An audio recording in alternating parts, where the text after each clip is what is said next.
अस्सलामुअलैकुम, आप देख रहे हैं के न्यूज HD। मैं हूं हारिस अली शाह गिलानी। चलते हैं आज की हम खबरों की तरफ। ताज़ा तरीन खबरों के साथ हाजिर खिदमत हैं। लिए चलेंगे साहिवाल। पाकिस्तान पीपल्स पार्टी PP 199 के उम्मीदवार मलिक अली नवाज जंजुआ की मुजफ्फरगढ़ वजीर मुमलिकत इरशाद सियाल के लिए भाई की फातह खानी में शिरकत। तफसीलात के मुताबिक वजीर मुमलिकत अरशद सियाल के भाई के इसाले सवाब के लिए फातह खानी का एहतमाम मुजफ्फरगढ़ में उनके डेरे पर किया गया, जिसमें पाकिस्तान पीपल्स पार्टी के उम्मीदवार अली नवाज जंजुआ की शिरकत।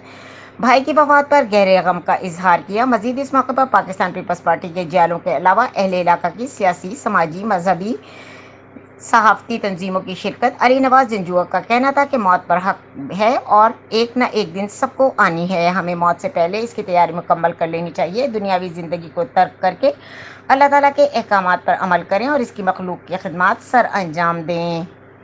मजीद खबरों और अपडेट्स के लिए हमारे साथ रहिएगा। तब तक के लिए अपना ख्याल रखिएगा। अल्लाह हाफिज।